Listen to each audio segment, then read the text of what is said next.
Phone આવ્યો છે. બોલો ને, તમારો ઓર્ડર આવ્યો છે મેડમ. મને તો નહીં હશે, પણ મારા પપ્પા પાસે તમે 2 મિનિટ ઉભા રહો, હું મારા પપ્પાને મેળવી આવું. પપ્પા, તમારું પાર્સલ આવેલું છે. બોલો ને. સર, તમારું પાર્સલ આવેલું છે. અમે આવું કઈ પાર્સલ નથી મંગાવ્યું. તો એડ્રેસ તો અહીંયાનું જ છે.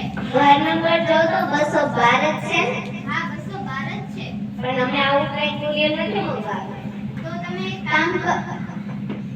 તો કઈ વાંધો નહીં, તમે એક કામ કરો, આ ઓર્ડરને આપણે રિપ્લેસ કરી અને પાછો મોકલાવી દઈએ. એના માટે તમે મને નંબર લખાવો. 98 બુંદી બે ગાંઠિયા. સર, એકવાર મિસ કોલ કરીને જોઈ લઉં કે આ જ નંબર છે.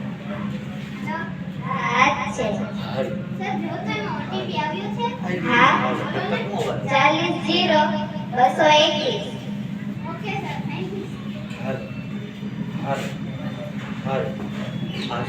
એ આની સુધી આની માસીનો ફોન હેલો, તમે હમણાં જે પાર્સલ રિટર્ન કરાવ્યું છે તે ભાઈ બોલું છું. હા બોલો ને.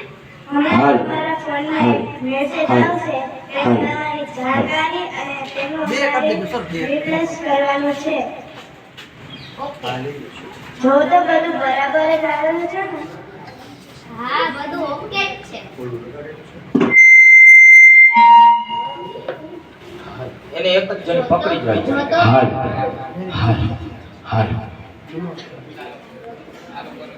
જો તો બેટા, આ મેસેજ આવ્યો છે. શું થયું પપ્પા? મોનિટર કાઢી તમારા અકાઉન્ટમાં 0 બતાવે છે. હાય હાય, આ તો પૈસા કપાઈ ગયા.